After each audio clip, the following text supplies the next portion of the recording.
बहुत जास्त एक्साइटमेंट होत आहे. आता आपण आपला 4 नंबर प्लॅटफॉर्म दिसला आहे तर समोर आहे तो.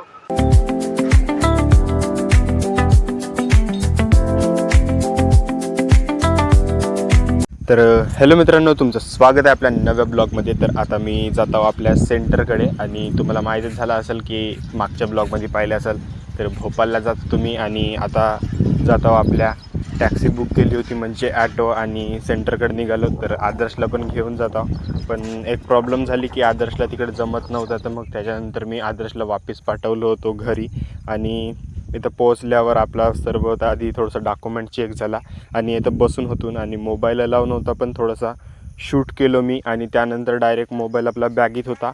आणि संध्याकाळी सर्व काही सिलेक्शन झाल्यानंतर आपल्याला सोडण्यात आला. तर पूर्ण 88 पोरं काहीतरी पास झाले आणि पूर्ण टोटल होते 250 पोरं बोलवले होते.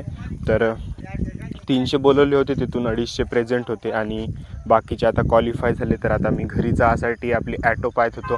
तर त्याच्यानंतर रॅपिडो म्हणून आहे, तिथूनच मी एक गाडी बुक केली होती म्हणजे राईड. तर त्यानंच मला सोडला. तर त्याच वाट पाहासाठी मी थोडंसं थांबून होतो. त्यानंतर आला गाडीवाला एक जण आणि घेऊन गेला.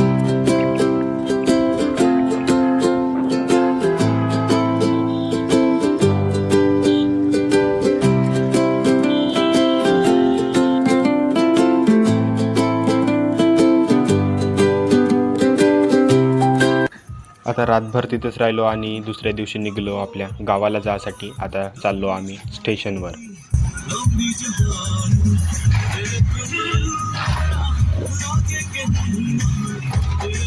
तर आता आम्ही पोहोचलो ना राणी कलावती रेल्वे स्टेशनवर आणि रेल्वे स्टेशन पहिल्यांदाच पाहतो आम्ही. बहुतच मोठा दिसत आहे आणि आदर्श माझ्या समोर आहे. थोडासा लाजत आहे कॅमेरा यासाठी, पण पहा काय स्टेशन पहा आपला किती मोठा दिसत आहे.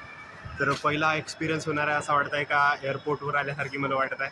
पण आता आपला 4 नंबर प्लॅटफॉर्म आहे. तर आता पाहू कुठं आहेत आणि एक्सलेटरवरून आलून आता वरती आम्ही वरच्या फ्लोअरवर राहून दाखवतो खालचा आता व्ह्यू.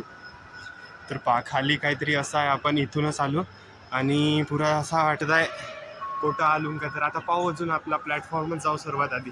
त्यांना एवढं पाहतो म्हणजे इथं थोडं मॉलमध्ये आल्यासारखे वाटत आहे आपल्याकडे. इकडेही दुकानं आहेत, इकडं बी दुकानं आहेत आणि बहुत जास्त एक्साइटमेंट होत आहे.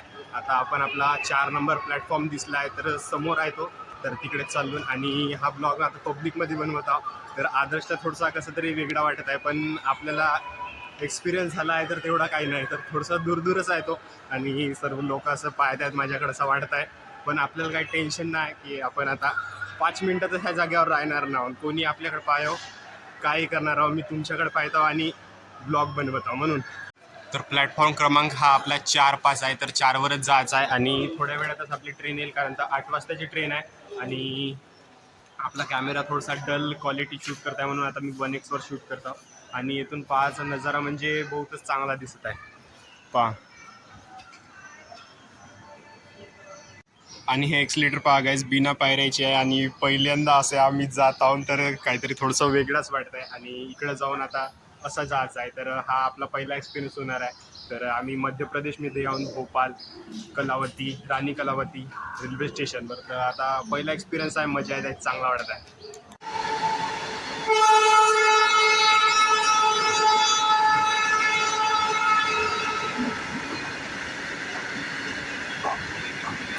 आता आमच्या ट्रेनला यायला उशीरच झाला आणि काही वेळातच आम्ही मग ट्रेनमध्ये बसलो आणि एवढा सुंदर व्ह्यू दिसत होता की जाता वेळेस आहे, आता घरी जाता वेळेस आहे, एक नंबर व्ह्यू दिसत होता.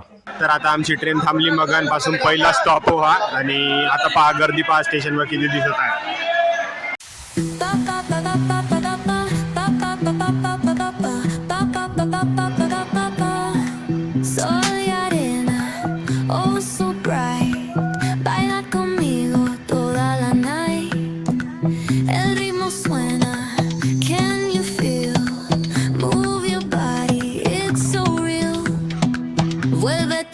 मी जस्ट आता खिडकीमध्ये बसून आहो आणि इथून पाहायला नजारा म्हणजे एवढे सुंदर मोठे मोठे डोंगर आणि हिरवागार झाला आहे. तर पाहूनच पूर्ण मन प्रसन्न झाल्यासारखे वाटत होता. आणि विंडो सीट भेटली होती आपल्याला. एक जण उतरला तर आम्ही इथं बसून गेलो. आपली सीट तर दुसरी होती, पण इथून पाहायला एक नंबर वाटत होता आणि मी मस्त व्हिडिओ बनवत होतो. आदर्श थोडासा बिझी होता मोबाईल पाहण्यात. मग सकाळपासून म्हणजे 8 वाजतापासून संध्याकाळच झाली, 3 तरी वाजले आणि घरी म्हणजे इकडं नागपूरला पोहोचतपर्यंत आपल्याला 4-5 वाजले. तर पाहू कसा होते तर अजून आपली. तर त्यानंतर गाईज आम्ही फायनली पोहोचलो आहोत नागपूरला आणि असं म्हणजे हलका हलका वाटत आहे, कारण की आपण एका दुसऱ्या राज्यातून आपल्या गावाजवळच आलो होतो. तर इथून आपल्याला अजून 100 किलोमीटर जायचं आहे आणि आजचा ब्लॉग माझा इथेच संपला.